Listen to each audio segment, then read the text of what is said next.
Hi, this is Rúna, and you're listening to the Changemakers podcast, where we share tips, insight, tools, and stories from other changemakers designed to motivate you to become the change you want to see in your world. Make sure you join our Changemakers community at runamagnus.com/podcast.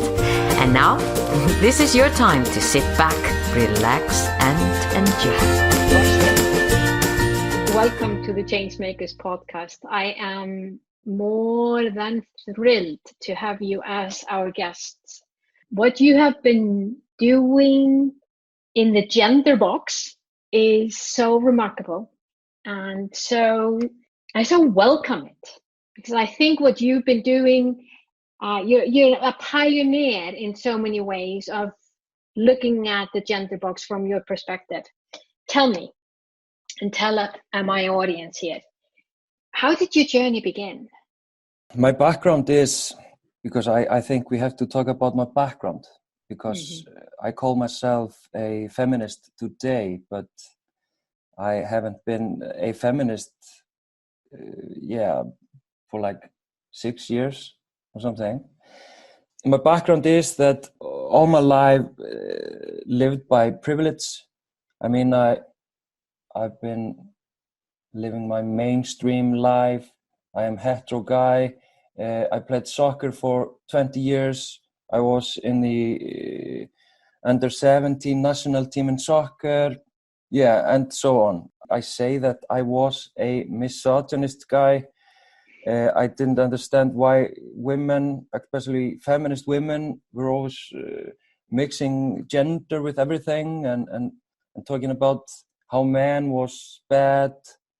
That was how I saw the discussion about gender equality, for example. Then I was working in youth center for 6 years ago.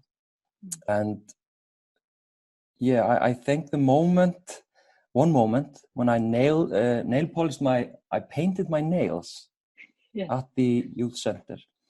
At that moment, I didn't think of the consequences, what was going to happen. But was that sort of a part of a thing that you were doing with the kids at the youth center, or? It was supposed to be drag show at the youth center, but there was no one that would take part in the drag show. So me and the other staff was so-called forced to use to put on drag. And I did that. But when the evening was done and I was going home, I decided to keep the painted nails, the nail polish on my nails. So I just got home and I remember thinking immediately, can I go home like that? Can I, what? Yeah. With nail polish on your fingers. What are people going to say? And I felt embarrassed, but I did it, and then I met my family, my friends during one weekend. I decided to keep my nail painted for one weekend, and the reaction from my friends, my family, and people I don't know made me think about what feminists have been talking about all my life in a different perspective, because people were always saying, okay, do you want to tell me something? Are you coming out? And stuff like that. And I didn't know then why it was like that, but I started from then on to think about what it means to be a man, what masculinity means, and why people made those reactions to my painted nails.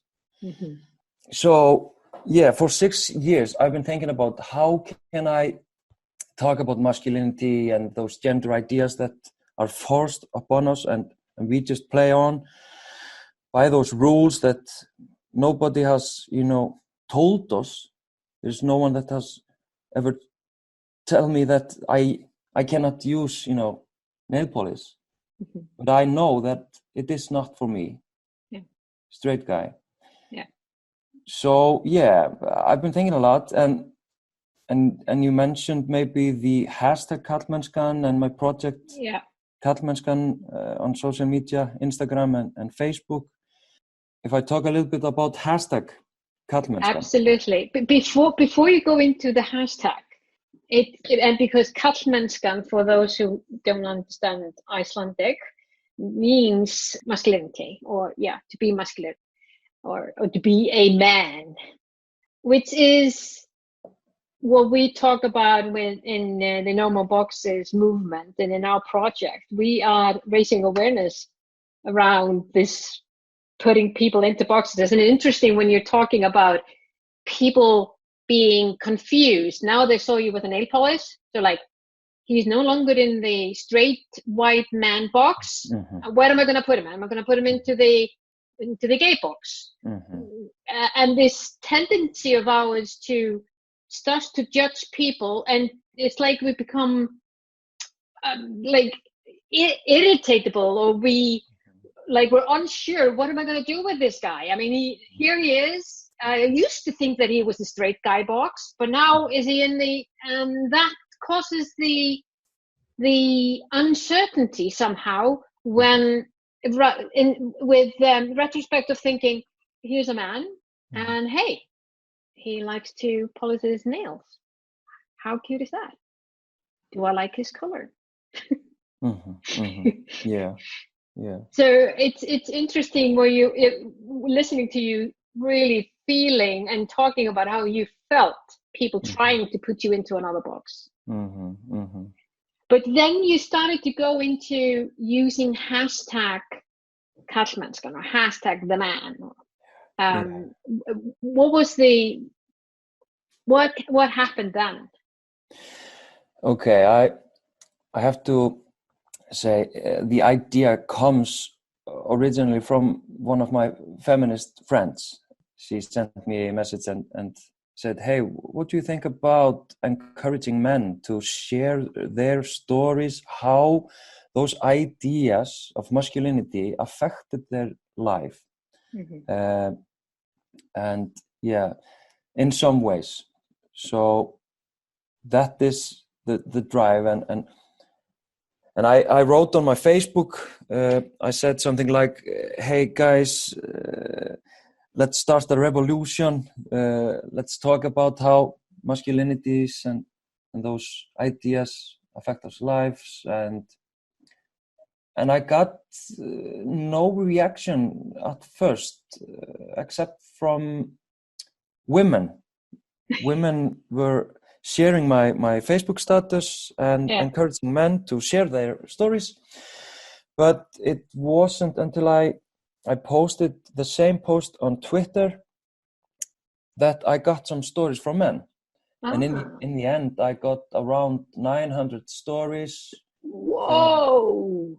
From people in Iceland. I think it was around 400 from men. And and the rest is some media trying to follow the hashtag, and the media covered the hashtag in Iceland really much. But yeah, men shared those stories, and now I play forward a little bit because I am researching those stories in my master in my gender studies. Which yes. Yeah. So there's a reason. So all of this journey has led you to want to go deeper. Yeah. And are you now doing is it your master or your? Yeah, I am a teacher, but I wanted to learn more about what I am talking about. Yeah. I am always talking about masculinity and what it means to be a man, and trying to shake up those ideas. You know, we think that real men has to be in certain way, behave in certain way, be attracted to women, and so on.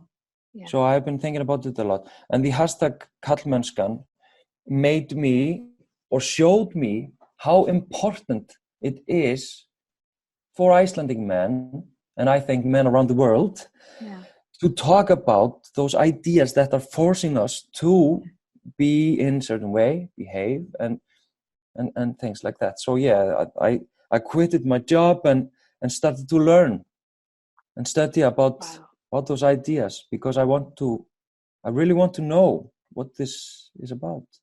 When you look at all of these stories that you received from all of these men, what are the things that you see that maybe, I'm not going to say that all of them, but I mean, maybe a good majority, is that it's a theme that you're seeing that a good majority of them are struggling with and they want to break out of? Yeah.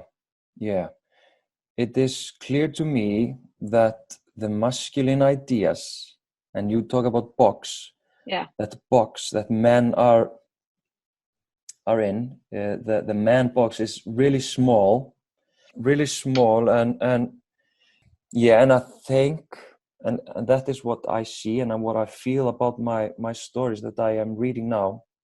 Men are mostly talking about feelings, emotions, and how they are not allowed to express their emotions. And often the stories are about violence. It's about how they were not allowed to be interested in ballet or some feminine work. They were supposed to like soccer, play soccer, and so a lot of the stories are about emotions and how men didn't fill up that box or didn't live up to those expectations of them. It's toxic, isn't it?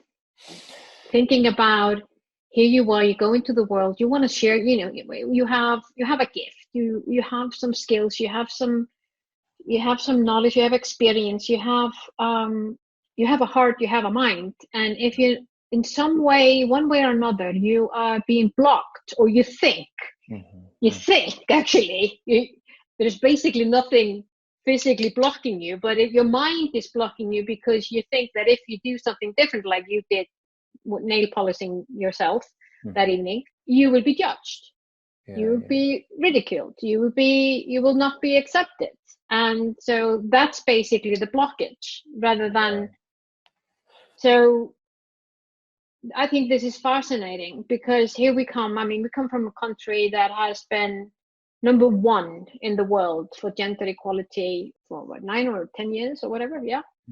And somehow the talk has been so much about equality for women that everything that has to do with the word equality kind of like becomes women's thing. So one of the things that we've talked about with No More Boxes is maybe we should start to look at it as equity, that you are just valued. Yeah, because you talked about how it is in our mind, the box, or I think it's also important to see the patriarchy in it. And men hates when I say patriarchy. And some people, also women, but I see how the patriarchy and those ideas from the patriarchy, they make those ideas of masculinity and femininity. And we are so occupied. We are always thinking about how to be a man, and that is not to be a feminine or a woman. Exactly. We are always we need those two boxes, but those two boxes, to be a man or be a woman, as I see it, those ideas come from the patriarchy. And it is connected in power relation, and it is connected through gender and sex, So I think we need to see the bigger vision. That's what that we call it that we are decoding the boxes and inviting people into the journey to the human space, where you just get to be a human being. Exactly, because emotions are not gendered. Human have emotions, but men are not allowed to feel anything, accept anger. We are allowed to be many men angry. think that's a thing. Yeah, exactly. Yeah. And we need to be strong and hard and and so on. And that's the thing that I think, that's why I so applaud to you, Thorsteinn, for giving this thought to that level, to that depth, and that you're giving both men and women. You're basically giving human. Let's just start talk about that. You're giving human beings, the space to explore this and to basically figure out, well, I can create my own box, or I can just decide to be in that human space. Mm-hmm. What does that mean for me as an individual when I allow myself to be there? And how do I react to others when I have decided I'm going to be in that space? Mm-hmm. Yeah. And I am trying to wake up men to see those ideas. Yeah. And my dream is that every man that I talk to or held my presentation for, or men that are listening to us, for example, that men can see themselves in the patriarchy and how they are affected of the patriarchy, because I know that not all men have privilege. I'm aware of that. Yeah. But me, as a very much privileged boy, or a man now, I can do a lot of things to do good things for my society. And I say that it is important for me and men like me to listen to women and their experience and how they view the world or see the world, or how the world affects them, because I think men need to listen, to see, so they can change. I say aura. I say, mean, to challenge themselves? Challenge those masculine ideas, exactly. Yeah. Because we need to challenge those ideas that are bad for other people, because the male ideas are often called or seen as better than feminine ideas. Sometimes actually not. Yes. It's actually it is so interesting when you go into this conversation, because you will see one of the things that we've seen time and time again when we've done the No More Boxes breakfast clubs, and where we're basically we're spotting the boxes, and when we open up, for example, the gender box, none of us have the same ingredients in that gender box. No. So how can you say that this is masculine and this is feminine? That's really interesting when you look into that. But we have we talk about those ideas because it is based, or it is built in our society. Yeah. And I've learned that it is built in our history and our society, and how we are supposed to be as a man or as a woman. So, and that changes from society to society. Yeah. It is not always the same ideas of masculinity, like the masculine ideas in Iceland, in certain parts of Iceland, or definitely. And when we look at, when you say that, and I've heard the other day someone was saying, well, we're so hardwired to this, it can't be changed. I said, hang on a minute. I mean, not that long ago, it was not seen as an accepted thing for men to be with their wives or partner giving birth to their children or to the child. That was considered to be no. He would just wait outside the delivering room, or even just go home and be cold in the middle of the night or whatever. Today, that's not the case. And actually, it's kind of the other way around. If you decide not to be with your partner or wife, you're thinking, what's the matter with you? So yes, we can change that hardwiring. And I think the more that I've gone into this topic, and the more I see how powerful our languages and our choice of words is, and how we can basically change our world by changing our choice of words. Mm-hmm. Yeah. And so what you were doing is definitely on that level, just by waking it up and say, hey, what do you think you're supposed to be? Uh-huh. How is that really serving you? Mm-hmm. Exactly. Yeah, exactly. And I think we as individuals can make a huge change. Yeah, absolutely. I believe that. Absolutely. And on that note, I can see we're on time. I want to thank you so much for that insight, Thorsteinn, and for your work and being the change that you want to see in your world. I envision half of Iceland's populations to be there with you, and the other half to be there with you as well, because it's really about every single one of us feeling good about ourselves as we are, regardless of the gender that we were given at birth or not. Thanks so much, Thorsteinn. Was this podcast of value for you? I sure hope so. If so, feel free to share the love and give us your generous review on iTunes or Stitcher. And remember that you can always go to runamagnus.com to find out more about the Changemakers and how we can help you drive the change you want to see in